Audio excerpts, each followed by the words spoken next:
Recently, a person contacted a local animal welfare group in Yogyakarta asking for help. Her cat had been bitten by a snake, and she couldn't get any of the help that she needed. What was the problem? Her cat was bitten by a green-bodied snake with a red tail. And in Yogyakarta, that can only mean one thing.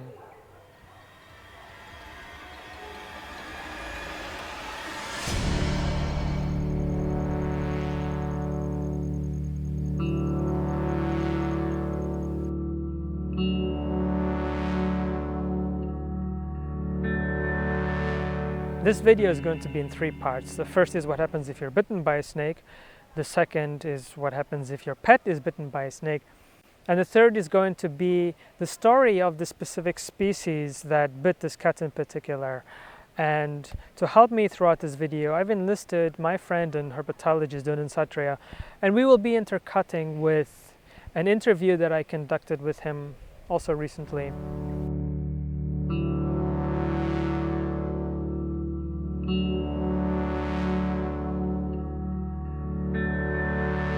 So, if you're bitten by a snake, you would want it to be in three ways. The first is you would want to be bitten in a part that is easy to manage. This means that you would prefer to be bitten on your arm versus your leg, and Donan actually explained this very well. Okay, it depends on the body part get bitten. If it's bitten by on your legs, it's difficult. You still have to ask people to carry you there. But if it get bitten in your hands or your upper limb, you can immobilize like this, and then you still can walk. So the fact is, probably you would prefer to be bitten on the arm if you're hiking somewhere, because then at least you could hold your arm as you're trying to get to help, as opposed to walking on your foot that's been bitten. And that makes a lot of sense. The second is that if you're bitten by a venomous snake, you would really prefer that it's a dry bite. And what is a dry bite? Well, it's simply when the snake does not inject any venom. And there's a good reason for why it would not do this.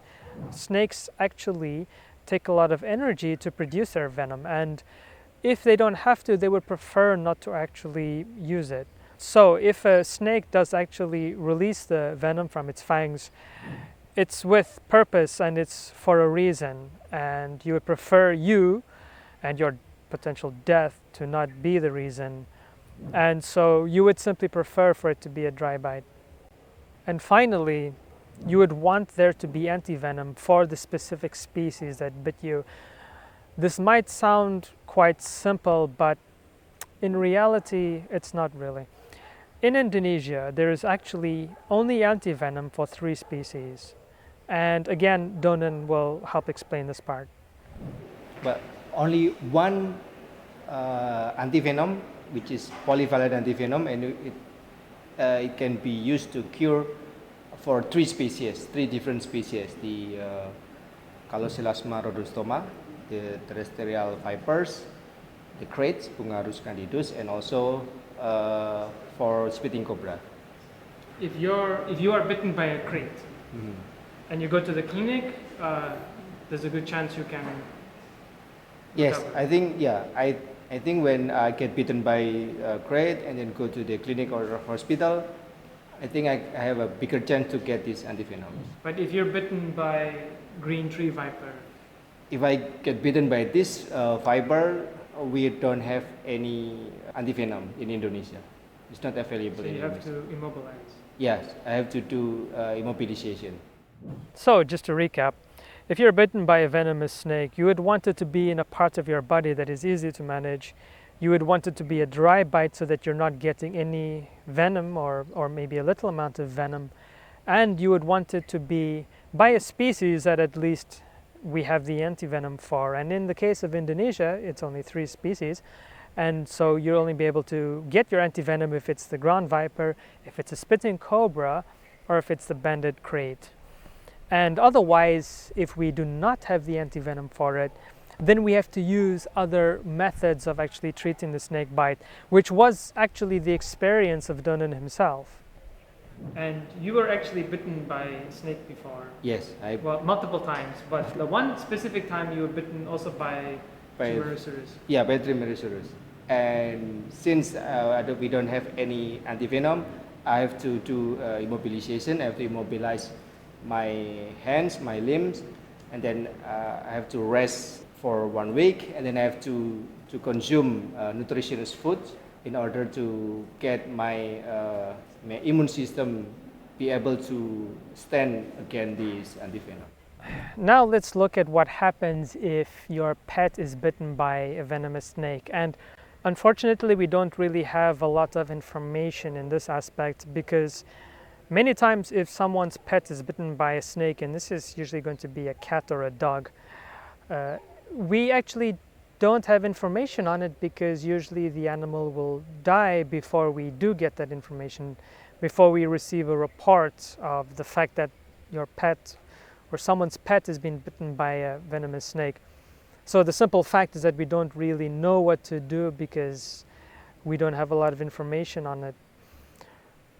In this specific story, we are actually lucky because the person saw the snake that did bite them, which is one actual important aspect of it, which is you do want to see the snake that bites you or bites your pet, and then at least be able to report to the kind of snake that did it. And Donan also noted this fact.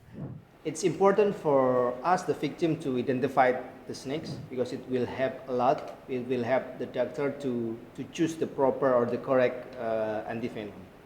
So it matters that the woman, like she at least said, aha, it's a green snake that bit them.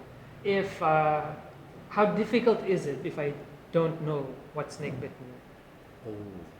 That's quite difficult because especially for green snakes, green tree snake, we have at least 3 species of green tree. What about between the ones we do have the antivenom for?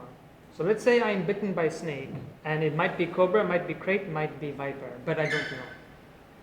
Is there a procedure for the doctor? Yes, there's a procedure for the doctor. It's wait and see or not wait and see. To observe their symptoms. Mm-hmm. Whether the symptoms is closely or more likely symptom of hemotoxin or neurotoxin, and then he can continue to other procedures. Meaning, okay, if it's a neurotoxin symptom, you have probably crate or cobra. When it's hemotoxin, it's probably the Calloselasma or Trimeresurus. Yeah. So, but that means you cannot act immediately. No. You have to wait and see. Yeah. So it's important to, if you're the victim, to at least try to see the snake. Yes. Truthfully, some people might have experience, but it's just not a wide scale knowledge. And Donan himself had never heard of such a report of a cat being bitten by a venomous snake. It's okay. Yeah, it's okay. Because I never saw any cat victims get bitten by venomous snakes.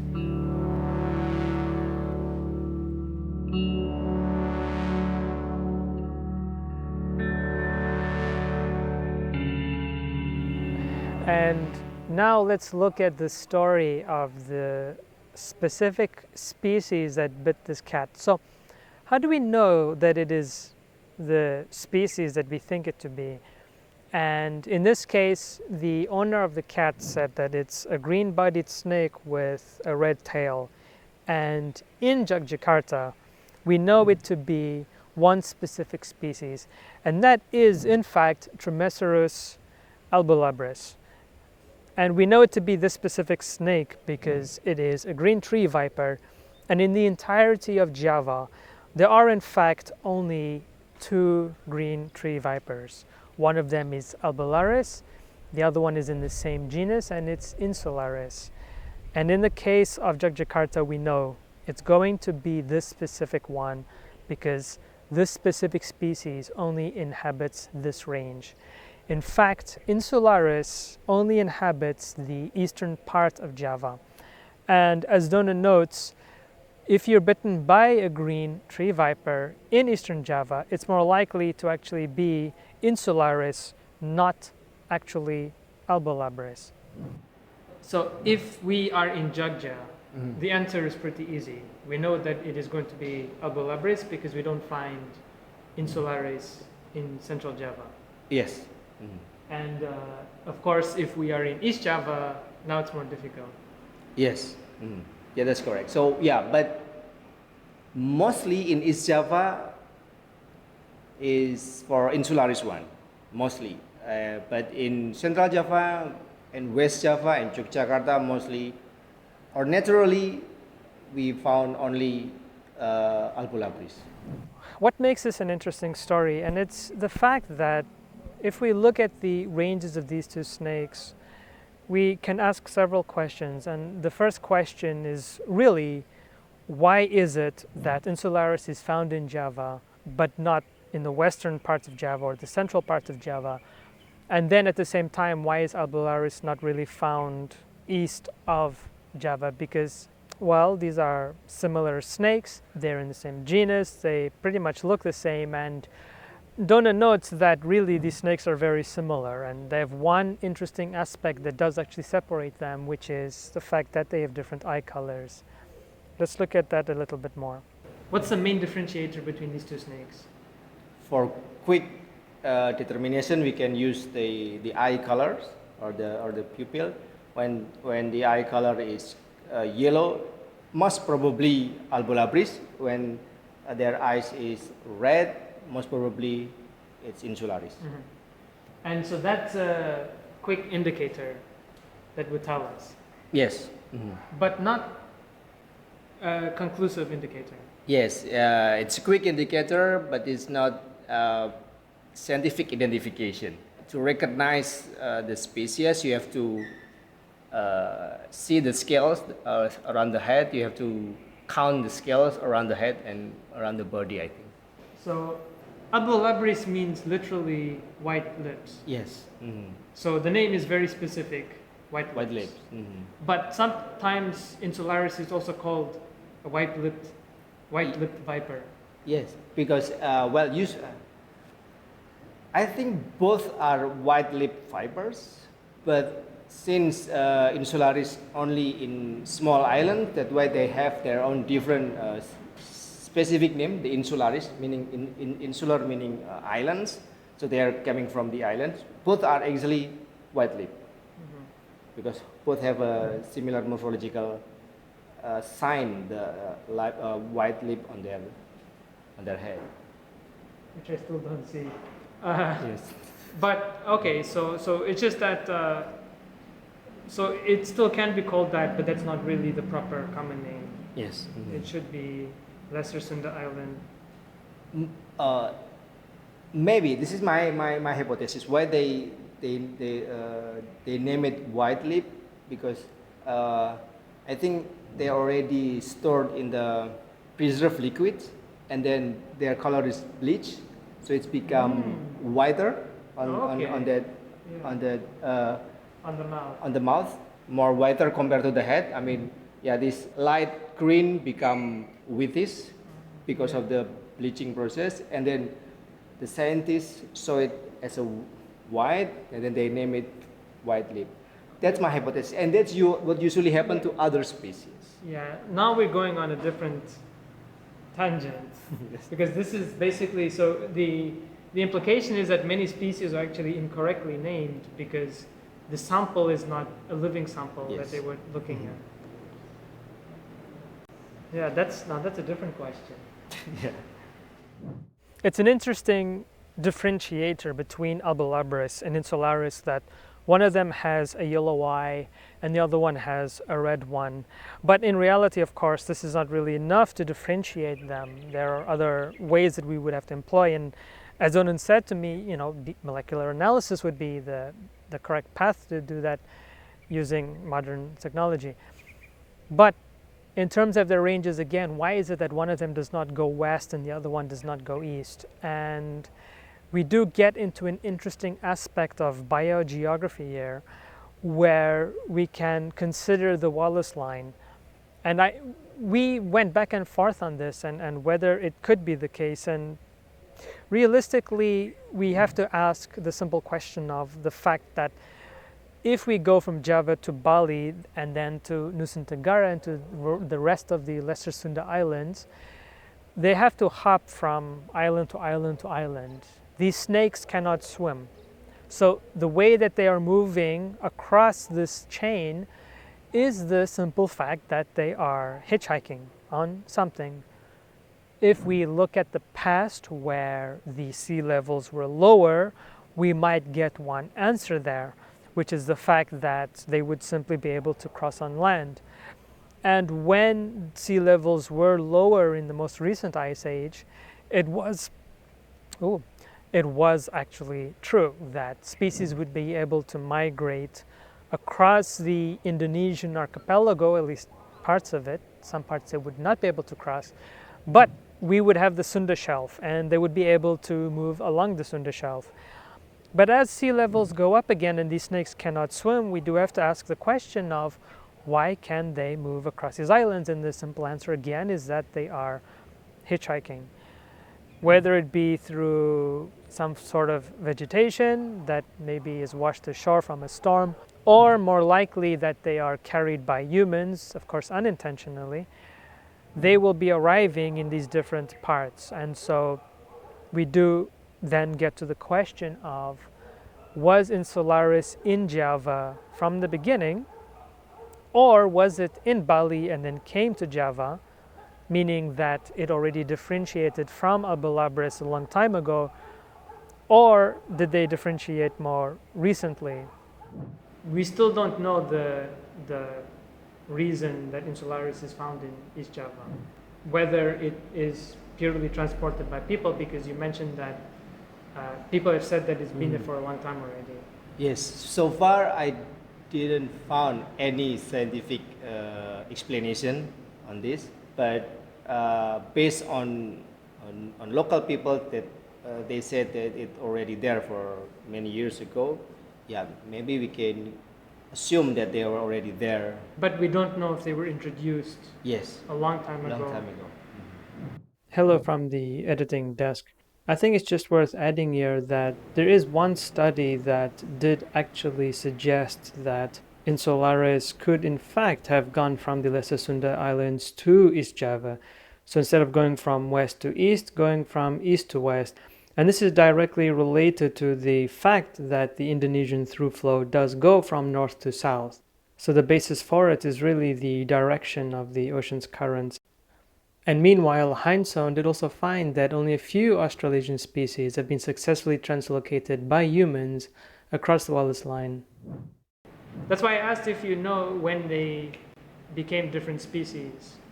Because if they became different species in Java, then it's okay that you find Insularis there. Mm-hmm. But if they became different species after, after the ice age and the Sunda Shelf is underwater, once, I assume these snakes cannot swim. Yes, they cannot swim. Yeah. So as soon as the sea level is too high between Bali and Java, there's no way for them to naturally disperse. Yes, that's correct. So only... No, I don't have it. Okay. Yeah, that's correct, yeah. Yeah. I mean, it's impossible for them to cross this geographical barrier, especially when the sea level is rising up, because they're not water snake and they're living on trees, so it's impossible for them to swim across this barrier. Yeah, so it has to be taken by human or maybe just chance. Accidentally. And so again, we go back to the question of how do we find one in one area and the other not in the other? And one could be competition, but again, we go back to the question of when did they differentiate? Because these snakes inhabit the same habitat, they have the same prey, and so really they should be overlapping in some way. But as we go to the east, as we go to Eastern Java, we find that Insularis begins to replace Abelabris, or there is some specific border where it then does replace Abelabris. And even though we might find a few individuals of Abelabris in Bali, this is really more accidental or incidental than them actually having an established population there. And Abelabris should not be found east of Java, only as far as East Java. But it's still, some are found in Bali.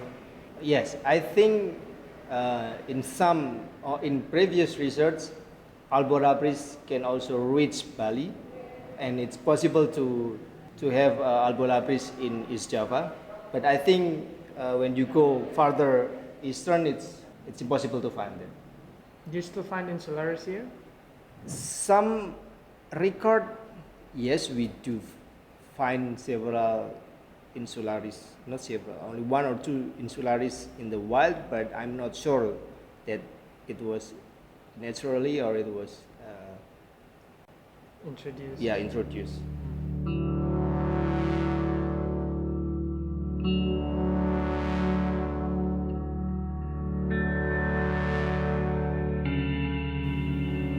One important thing is the Wallace line, and there is actually a really good video on this by PBS Eons, and really I recommend you watch that instead of me having to explain it. But the Wallace line is a very important line because it helps us to differentiate between Asiatic species or Asian species and Australasian species, because as we go from the mainland of Asia down through Sumatra, Java, Bali, and then we go through Lombok and we go through from west to east in Nusa Tenggara, we find that species change and certain species die out and are replaced by other kinds of species. And as we go from east to west, this changes.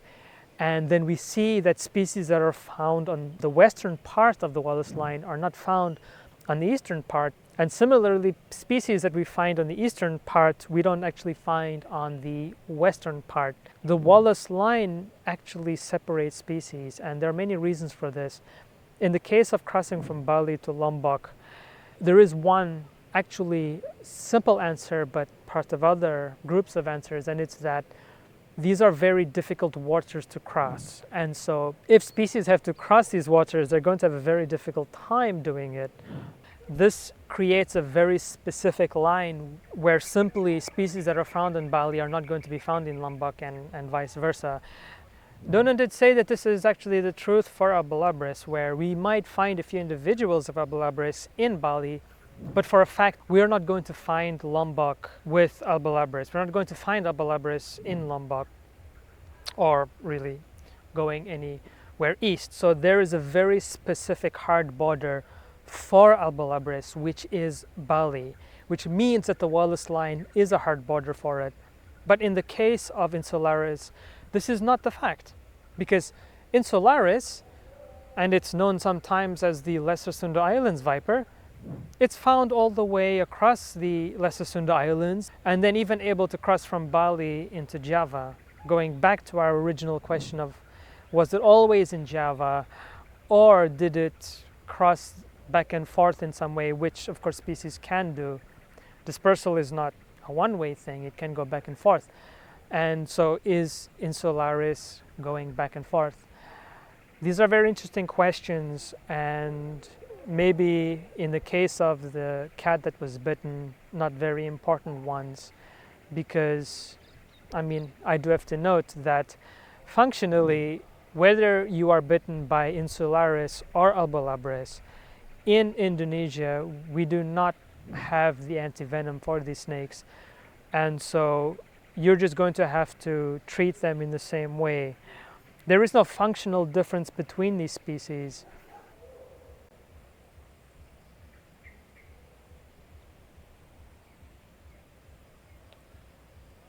Ultimately, despite the tragedy of this person's cat being bitten by Abelabris, there are still some things that we can learn from tragedy. We can learn more about the distribution and ranges of species and potentially why they do not cross certain barriers. I do think there are still some more interesting questions to ask. For example, was the true difference between Abelabris and Insularis, as I did ask Donan, is it taxonomic nonsense? It's not, but sometimes there is taxonomic nonsense. And in the case of this cat, I don't know if it survived, but I don't expect that it did by the simple fact that there is no antivenom for Abelabris and it is still a viper biting a cat. The measures that we would have to employ would be very difficult for a cat, such as immobilization. And so I hope that he or she survived, but I don't have a lot of hope personally. But again, there's still some things that we can learn from tragedy, and these are the things that we can learn, especially about snakes, which tend to be vilified and underappreciated. Saying as someone who has a phobia of snakes, underappreciated. Well, thank you for watching, and I do recommend that you watch the full interview with Donan, and I'll see you next time.